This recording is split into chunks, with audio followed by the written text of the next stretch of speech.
सिद्धेभ्यः। जीवमजीवम दौवम जिणवरवसहेण जीर्णनिर्दिष्टं देविन्दविन्दवन्दं वन्दे तं सौवदा शिरसा। बोलिए श्री 1008 आदिनाथ भगवान की जय। आचार्य श्री नेमिचंद्र सिद्धांती देव की जय। हम सभी का ये परम सौभाग्य है जो हमें आचार्य नेमिचंद्र सिद्धांती देव का महान ग्रंथ द्रव्य संग्रह के अध्ययन का अवसर मिल रहा है। यह ग्रंथ निश्चित रूप से जैन धर्म और दर्शन का प्रवेश द्वार है। लघु ग्रंथ है, बहुत कम गाथाओं के माध्यम से जैन धर्म का मर्म हमारे सामने प्रस्तुत हो रहा है। आज हम गाथा क्रमांक 52 पर पहुंच चुके हैं। इस गाथा के माध्यम से हमें आचार्य परमेष्ठी का स्वरूप समझ में आने वाला है। गाथा बहुत अच्छी है। आचार्य परमेष्ठी की परिभाषा, आचार्य परमेष्ठी का क्या कार्य है, क्या स्वरूप है, ये सब समझने का पुरुषार्थ आज हम करेंगे। चलिए प्रारंभ करते हैं। गाथा क्रमांक 52। उच्चारण।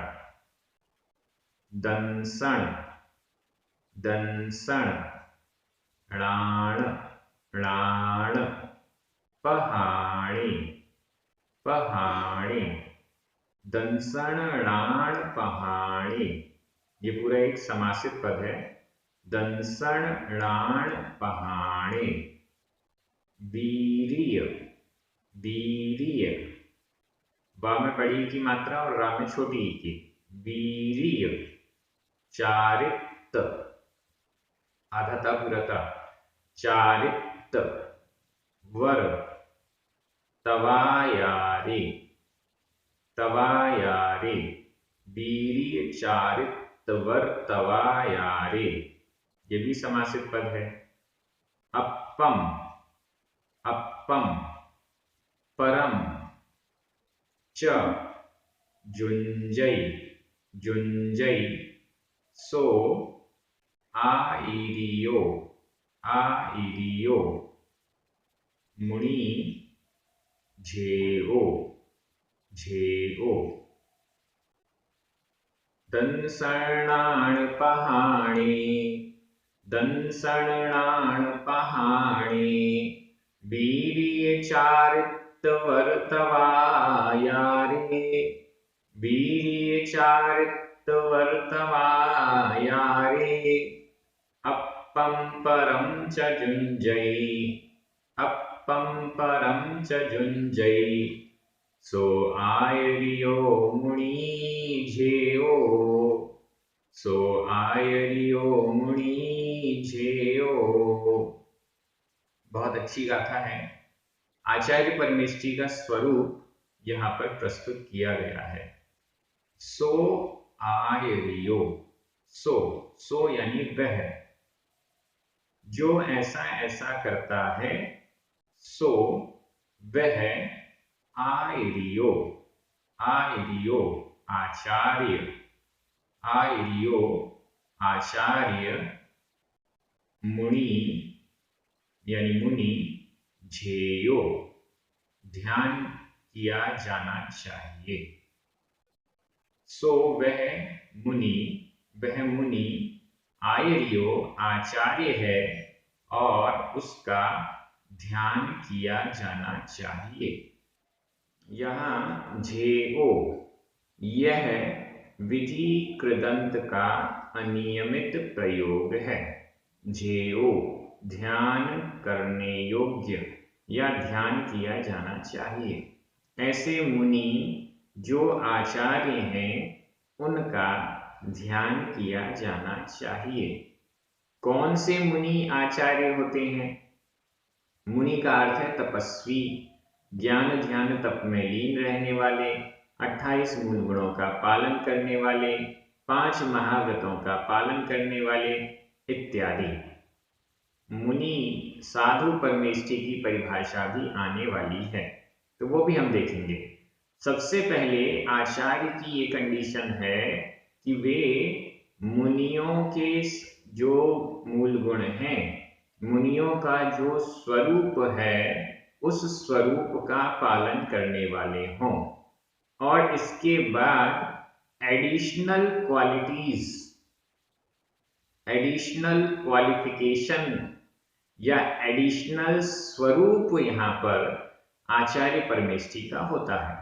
सामान्य दृष्टि से आचार्य परमेष्ठी साधु परमेष्ठी के मूल गुणों का पालन करते ही करते हैं।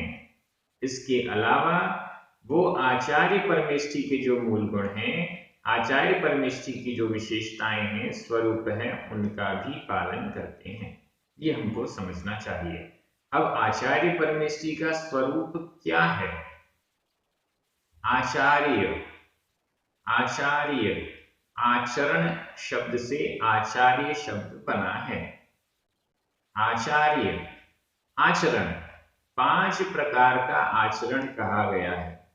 उन पंच आचार को, 5 आचरणों को जो अप्पम परम च जुंजई, 5 आचार कौन से हैं वो ऊपर वाली लाइन में लिखा हुआ है, तो उसकी व्याख्या भी करेंगे, समझेंगे भी।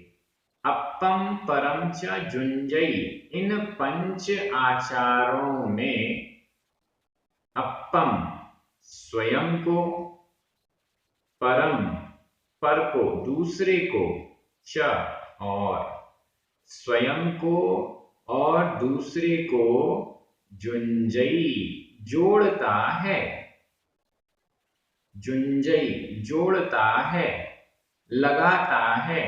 स्वयं को भी पंचाचार में लगाता है, स्वयं को भी पंचाचार में लीन करता है, और परम दूसरे को, अपने शिष्य को भी पंच आचारों में जोड़ता है, पंचाचारों में लीन करता है, पंचाचारों की प्रेरणा प्रदान करता है, शिक्षा प्रदान करता है, दीक्षा प्रदान करता है, प्रायश्चित आदि ये सारी व्यवस्थाओं को देखता है। वह मुनि, मुनि, आयर्यो, आचार्य, जेयो ध्यान किया जाना चाहिए। ऐसे वे आचार्य परमेष्ठी होते हैं। स्वयं तो पंचाचार का पालन करते ही हैं और अपने शिष्यों को भी पंचाचार में लीन करते हैं। स्वयं तो सम्यक दर्शन, सम्यक ज्ञान, सम्यक चारित्र, सम्यक तप इत्यादि इन सब में लीन रहते हैं और अपने शिष्यों को भी कैसे मार्ग में लाना है, कैसे उनको आगे बढ़ाना है, कैसे उनकी साधना बढ़ती जाए, इन सब के लिए प्रयास, पुरुषार्थ आचार्य परमेष्ठी करते हैं। आचार्य परमेष्ठी क्या करते हैं? आपके मन में, आपकी कल्पनाओं में जो भी आचार्य परमेष्ठी आ रहे हैं, तो वे सबसे पहला काम अपने शिष्यों को अपने जैसा आचरणवान बनाते हैं। यहां पर स्पष्ट लिखा है अप्पम परम च, अप्पम स्वयं को, परम दूसरे को, च यानी और, अपने को और दूसरे को, जुंजई जोड़ता है, जो इन पंच आचारों से स्वयं को भी जोड़ता है और दूसरे को भी जोड़ता है। अरिहंत परमेष्ठी शिष्य नहीं बनाते, सिद्ध परमेष्ठी शिष्य बनाने का कुछ सिस्टम ही नहीं है। आचार्य परमेष्ठी उपाध्याय और साधु, साधु परमेष्ठी अपनी तपस्या में ध्यान देते हैं, उपाध्याय परमेष्ठी पढ़ने और पढ़ाने का काम करते हैं। आचार्य परमेष्ठी हैं जो शिष्यों को भी मोक्ष मार्ग में आगे बढ़ाते हैं। स्वयं तो मोक्ष मार्ग में आगे बढ़ रहे हैं, अपने शिष्यों को भी मोक्ष मार्ग में आगे बढ़ाते हैं, ऐसी प्रेरणा देते हैं। गलतियां हो जाएं शिष्यों से तो उनके लिए प्रायश्चित की व्यवस्था, वे अपने गुरु से, अपने आचार्य से प्रायश्चित प्राप्त करके वापस मोक्ष मार्ग में दृढ़ हो जाते हैं। आचार्य परमेष्ठी दीक्षा देते हैं, ठीक है ना। दीक्षा देने का कार्य आचार्य परमेष्ठी का है। मोक्ष मार्ग की जो दीक्षा है वह दीक्षा या प्रवृज्या आचार्य परमेष्ठी देते हैं। दीक्षा के उपरांत शिष्यों को कैसा आचरण करना है, क्या कार्य करना है, कैसी उनकी चर्या रहेगी, वो सब आचार्य परमेष्ठी के निर्देशन में कार्य होता है। कुछ गलतियां होती हैं, उसका प्रायश्चित भी आचार्य परमेष्ठी ही देते हैं। और फिर आगे का जो भी मार्गदर्शन है, जितने भी शिष्यगण हैं वो अपने आचार्य परमेष्ठी के निर्देशन में ही अपनी तप साधना करते हैं, ऐसा हमें समझना चाहिए। तो एक प्रकार से मुनि संघ का लीडर आचार्य परमेष्ठी होते हैं। अब यहाँ पर आर्यो और मुनि ये दो शब्द एक साथ देने का तात्पर्य क्या है? एकदम स्पष्ट तात्पर्य है, आचार्य एक लौकिक उपाधि भी है। पढ़ाने वाले टीचर को भी आचार्य कह देते हैं। आचार्य की तो डिग्री भी है, एमए को ही आचार्य की डिग्री, जो संस्कृत वाले हैं वो आचार्य डिग्री, एमए वाले को ही आचार्य की डिग्री होती है। इसके अलावा जो प्रोफेसर होते हैं यूनिवर्सिटीज में उनको भी आचार्य कह दिया जाता है। तो यहाँ वो वाले आचार्य नहीं है, ये सब तो नाम वाले डिग्री वाले आचार्य हैं। असली आचार्य वो हैं जो स्वयं मुनि हैं और फिर आचार्य के अनुरूप ये कार्य करते हैं, ऐसा समझना चाहिए। 5 आचार कौन से हैं? तो अब ऊपर वाली लाइन पर चलिए। दंसन, णाण, पहाड़े। दंसन दर्शन, दंसन दर्शन, सम्यक दर्शन या दर्शन। णाण ज्ञान, पहाड़े पहाड़ प्रधान, दर्शन और ज्ञान जिसमें प्रधान है ऐसे। वीर्य चारित्र तवायारे। देखिए यहां पर विशेषण और विशेष्य आपको स्पष्ट दिखाई दे रहा है। विशेषण है दंसन णाण पहाड़े और विशेष्य है वीर्य चारित्र तवायारे। ये विशेषण विशेष्य दोनों में एक ही विभक्तियां हैं। दर्शन और ज्ञान जिसमें प्रधान है, प्रधान है प्रमुख है, मेन है। जो 5 आचार हैं, पंचाचार हैं, उन पंच आचारों में प्रधान कौन है, मुख्य कौन है? दंसन णाण पहाड़े। दर्शन और ज्ञान, दर्शनाचार और ज्ञानाचार जिसमें पहाड़ प्रधान है, प्रमुख है, मेन है। और फिर बाकी 3 कौन से हैं? वीर्य, चारित्र, वर का मतलब है श्रेष्ठ, तवायारे। अब यहां तवायारे इसका संधि विच्छेद कर लीजिए।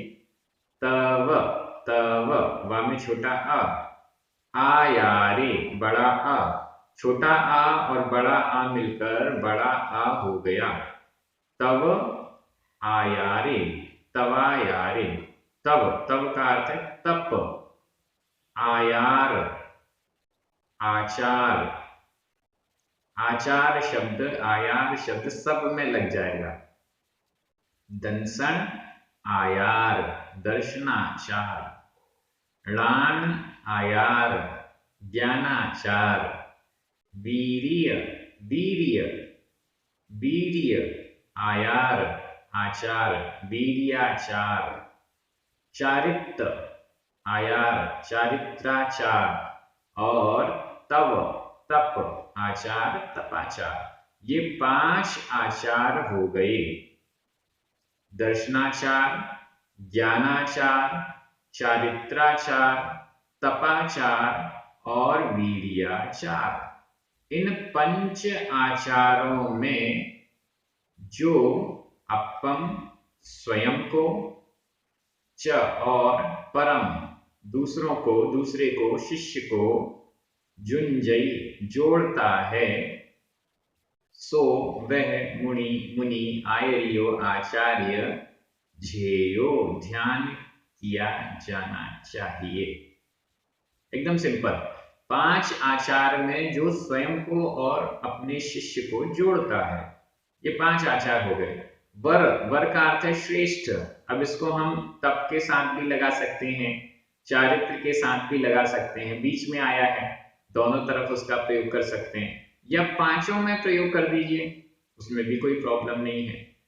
श्रेष्ठ दर्शनाचार, श्रेष्ठ ज्ञानाचार, श्रेष्ठ वीर्याचार, श्रेष्ठ चारित्राचार और श्रेष्ठ तपाचार में, उत्तम तपाचार में जो स्वयं को और अपने शिष्य को जोड़ता है, तो वर शब्द का भी प्रयोग हम सब जगह कर सकते हैं।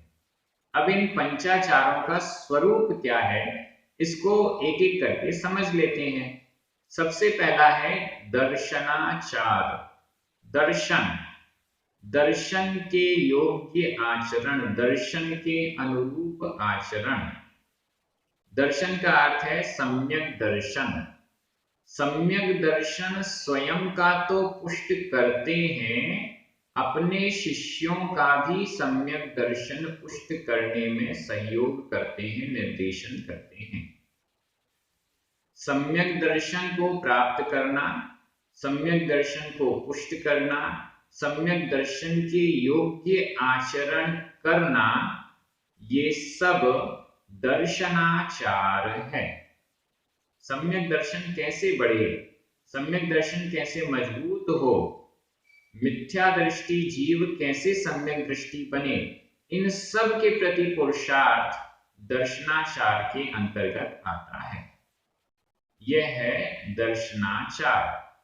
दूसरे नंबर पर है ज्ञानाचार। ज्ञान, सम्यक ज्ञान, सम्यक ज्ञान को प्राप्त करना, सम्यक ज्ञान में वृद्धि करना, सम्यक ज्ञान का संरक्षण करना, सम्यक ज्ञान को पुष्ट करना, सम्यक ज्ञान के प्रति जो पुरुषार्थ है, सम्यक ज्ञान के प्रति जो आचरण है, वह ज्ञानाचार कहलाता है।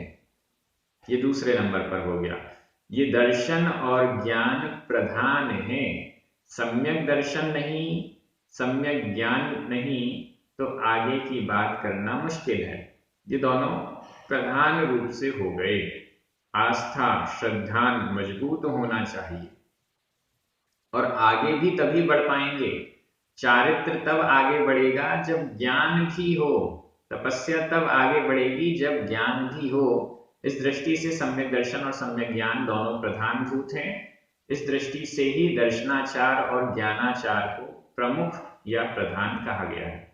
तीसरा नंबर है चारित्राचार का। यहाँ पर वीर्य, चारित्र, वर्तव आया है। वीर्य को पहले ले लिया गया है, लेकिन नंबरिंग में वो 5वें नंबर पर जाएगा, क्योंकि सम्यक दर्शन, सम्यक ज्ञान, सम्यक चारित्र, तो चारित्र का नंबर तीसरा आता है।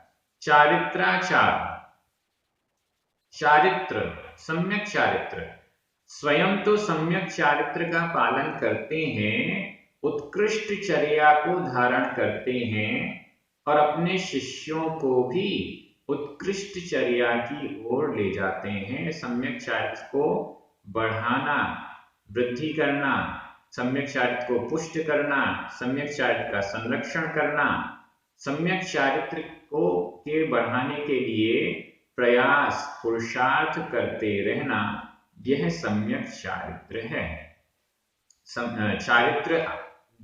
चारित्र आचार है, चरित्राचार है, इसको ही चारित्राचार कहते हैं।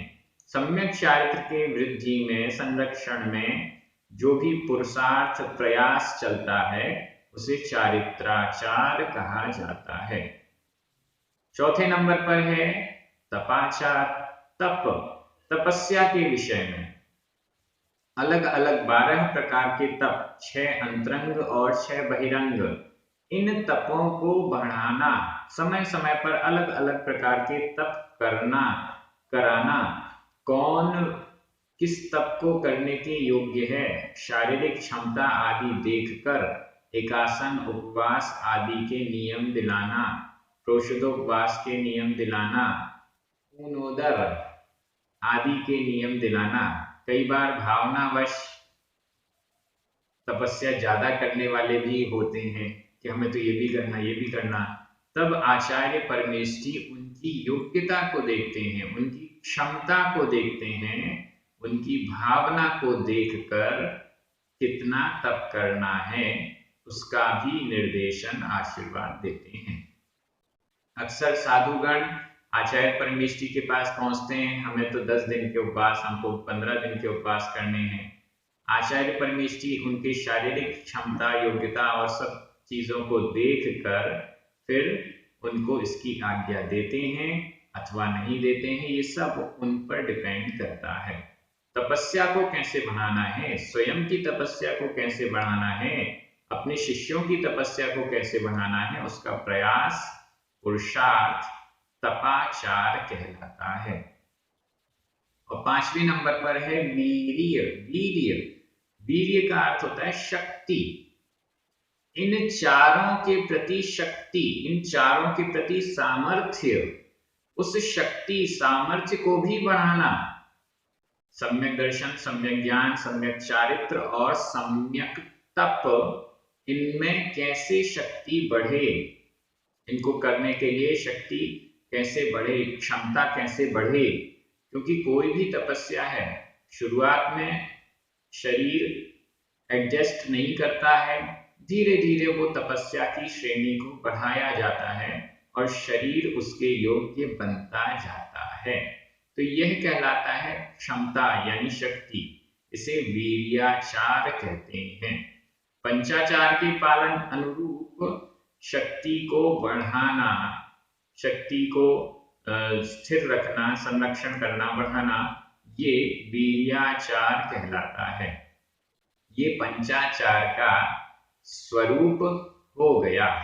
इन पंच आचारों में जो स्वयं को और अपने शिष्यों को जोड़ता है, लगाता है, वह मुनि आचार्य परमेष्ठी होता है और ध्यान किया जाना चाहिए। ऐसा नहीं कि केवल दूसरों को ही पंचाचार में लगाएं, स्वयं को भी पंचाचार में दृढ़ करते हैं। ऐसे आचार्य परमेष्ठी हैं, महान हैं, हमारे द्वारा वंदना किए जाते हैं, नमस्कार प्रणाम किए जाते हैं और ध्यान के भी योग्य हैं। ऐसे आचार्य परमेष्ठी का ध्यान भी किया जाना चाहिए, ऐसा यहाँ पर कहा जा रहा है। गाथा एकदम कंप्लीट हो गई है। आपके मन में आचार्य परमेष्ठी का जो स्वरूप आ रहा है वो बहुत अच्छा आना चाहिए, क्योंकि अरिहंत भगवान और सिद्ध भगवान तो हमें वर्तमान में दृष्टिगोचर नहीं हो पाते हैं। इतना हमारा पुण्योदय नहीं है कि हम साक्षात अरिहंत परमेष्ठी और सिद्ध परमेष्ठी के दर्शन कर पाएं, उनका सानिध्य प्राप्त कर पाएं। लेकिन इतना जरूर हमारा पुण्य है कि हम आचार्य परमेष्ठी को अपने देख भी सकते हैं, उनका सानिध्य भी प्राप्त कर सकते हैं और उनके निर्देशन में मोक्ष मार्ग को प्रशस्त भी कर सकते हैं। तो यह प्रयास और पुरुषार्थ हमारा बना रहना चाहिए।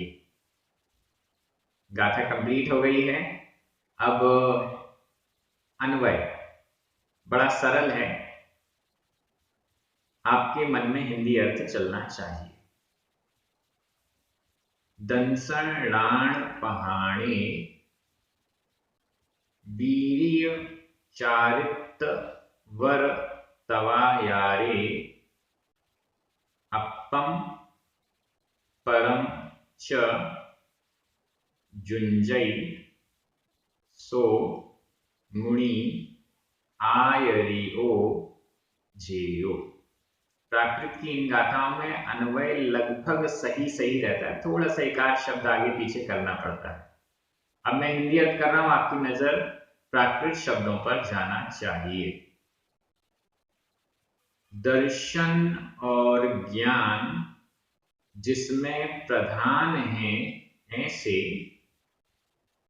वीर्य चारित्र और श्रेष्ठ तपाचार में, इन पंचाचारों में जो स्वयं को और पर को, अन्य शिष्यों को जोड़ता है, वह मुनि आचार्य परमेष्ठी है और ध्यान किया जाना चाहिए। विभक्तियां देख लीजिए, वो भी बड़ी सरल हैं। दंसना पहाड़ी वीर्य चारित वर्तवा यारी, इन दोनों में ही सप्तमी विभक्ति का एक वचन है। अपम परम, इन दोनों में द्वितीया विभक्ति का एक वचन है। च, यह अव्यय है, इसमें विभक्ति नहीं होती। जुंजई, जुंजई वर्तमान काल, अन्य पुरुष, एक वचन का क्रिया रूप है। सो, आयरियो, मुनि, जियो, इन चारों में ही प्रथमा विभक्ति का एक वचन है। जेओ, यह विधि कृदंत का अनियमित प्रयोग है। इस प्रकार से व्याकरण भी इन गाथाओं का हो गया। आप सभी बहुत अच्छे से अध्ययन कर रहे हैं, द्रव्य संग्रह को प्राकृत भाषा की दृष्टि से देख रहे हैं, समझने का प्रयास पुरुषार्थ कर रहे हैं, स्वाध्याय का आनंद ले रहे हैं। सभी को बहुत बहुत धन्यवाद। पुण्यार्जकों को विशेष धन्यवाद। सभी को जय जिनेन्द्र। जिनवाणी माता की जय।